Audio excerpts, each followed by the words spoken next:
হরে কৃষ্ণা। 2026 29শে জানুয়ারি বৃহস্পতিবার, মাঘ মাসের শুক্লপক্ষের একাদশী, জয়া বা ভৈমী একাদশী। সবাই এই একাদশীর ব্রত পালন করবেন। আবার এই জয়া বা ভৈমী একাদশী পালনের ফলে কখনোই কেউ প্রেতত্ব প্রাপ্ত হয় না। আবার অগ্নিষ্টম যজ্ঞের ফল লাভ হয়। সমস্ত পাপ ধুয়ে গিয়ে ভগবানের শ্রীচরণে ঠাঁই লাভ হয়। তাই সকলেই এই জয়া বা ভৈমী একাদশীর ব্রত পালন করবেন। জয়া বা ভৈমী একাদশীর মাহাত্ম্য। মাঘে শুক্লপক্ষিয়া জয়া একাদশীর ব্রত মাহাত্ম্য ভবিষ্যত্তর পুরাণে যুধিষ্ঠির শ্রীকৃষ্ণ সংবাদ রূপে বর্ণিত আছে। শ্রী গরুড় পুরাণে মাঘ মাসের শুক্লপক্ষিয়া একাদশী তিথিকে ভৈমী একাদশী নামে অভিহিত করা হয়েছে। কল্পান্তরে বিভিন্ন পুরাণে বিভিন্ন নাম দেওয়া যায়। পদ্মপুরাণ অনুসারে জ্যৈষ্ঠ মাসের শুক্লপক্ষিয়া একাদশীর নামই পাণ্ডবা নির্জলা বা ভীমসেনী একাদশী। যুধিষ্ঠির বললেন, হে কৃষ্ণ, আপনি কৃপা করে মাঘ মাসের শুক্লপক্ষের একাদশীর সবিশেষ বর্ণনা করুন। শ্রীকৃষ্ণ বললেন, হে মহারাজ, মাঘ মাসের শুক্লপক্ষের একাদশী জয়া নামে প্রসিদ্ধ। এই তিথি সর্বপাপ বিনাশিনী, সর্বশ্রেষ্ঠা, পবিত্রা, সর্বকাম ও মুক্তিপ্রদায়িনী। এই ব্রতের ফলে মানুষ কখনো প্রেতত্ব প্রাপ্তি হয় না। এই একাদশী নিম্নরূপ উপাখ্যান শোনা যায়। একসময় স্বর্গলোকে ইন্দ্র রাজত্ব করছিলেন। সেখানে অন্য দেবতারাও বেশ সুখেই ছিলেন। তারা পারিজাত পুষ্পশোভিত নন্দনকাননে অপ্সরাদের সাথে বিহার করতেন।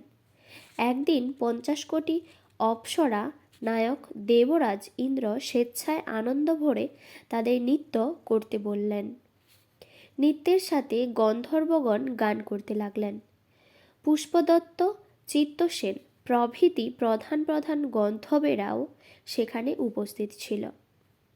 চিত্রসেনের পত্নীর নাম মালিনী। পুষ্পবন্তী নামে তাদের এক কন্যা ছিল। পুষ্পদত্তের পুত্রের নাম মাল্যবান। এই মাল্যবান পুষ্পবন্তীর রূপে মুগ্ধ হয়েছিল। পুষ্পবন্তী পুনঃ পুনঃ কটাক্ষ দ্বারা মাল্যবানকে বশীভূত করেছিল। ইন্দ্রের প্রীতিবিধানের জন্য তারা দুজনেই নৃত্যগীতের সেই সভায় যোগদান করেছিল, কিন্তু একে অপরের প্রতি আকৃষ্ট থাকায় উভয়েরই চিত্ত বিভ্রান্ত হচ্ছিল। সেখানে তারা পরস্পর কেবল দৃষ্টিবদ্ধ অবস্থায় দাঁড়িয়ে থাকল। ফলে গানের ক্রম বিপর্যয় ঘটল। তাদের এই রকম তাল মান ভঙ্গ ভাব দেখে তারা যে পরস্পর কামাসক্ত হয়েছে, দেবরাজ ইন্দ্র তা বুঝতে পারলেন। তখন ক্রোধবশে তিনি তাদের অভিশাপ দিলেন, রে মূঢ়, তোমরা আমার আজ্ঞা লঙ্ঘন করেছ, তোমাদের ধিক। এখনই তোমরা পিশাচযোনি লাভ করে মর্ত্যলোকে নিজ দুষ্কর্মের ফল ভোগ কর। ইন্দ্রের অভিশাপে তারা দুজন দুঃখিত মনে হিমালয় পর্বতে বিচরণ করছিল। পিশাচত্ব প্রাপ্ত হওয়ায় তারা অত্যন্ত দুঃখ ভোগ করতে লাগল। হিমালয়ের প্রচণ্ড শীতে কাতর হয়ে নিজেদের পূর্ব পরিচয় বিস্মৃত হল। এইভাবে অতি কষ্টে সেখানে দিন যাপন করতে লাগল।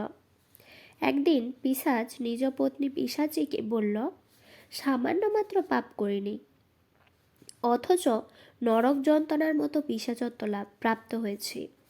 অতএব এখন থেকে আর কখনো কোনো পাপ কর্ম করব না। এইভাবে চিন্তা করে তারা সেই পর্বতে মৃতপায়ে বাস করতে লাগল।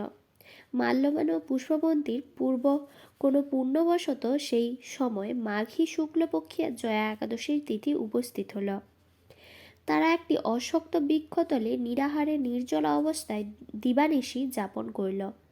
শীতের প্রকোপে অনিদ্রায় রাত্রি অতিবাহিত হল। পরদিন সূর্যোদয়ে দ্বাদশী তিথি উপস্থিত হল। জয়া একাদশীর দিন অনাহারে ও রাত্রি জাগরণে তাদের ভক্তির অনুষ্ঠান পালিত হল। এই ব্রত পালনের ফলে ভগবান বিষ্ণুর কৃপায় তাদের পিশাচত্ব দূর হল।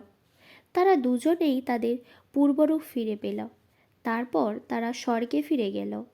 দেবরাজ তাদেরকে দেখে অত্যন্ত আশ্চর্য হলেন। তিনি জিজ্ঞাসা করলেন, কোন পূর্ণ ফলে তোমাদের পিশাচত্ব দূর হল? আমার অভিশাপ থেকে কে তোমাদের মুক্ত করিল? মাল্যবান বললেন, হে প্রভু, ভগবান বাসুদেবের কৃপায় জয়া একাদশীর ব্রতের পূর্ণ প্রভাবে আমাদের পিশাচত্ব দূর হয়েছে।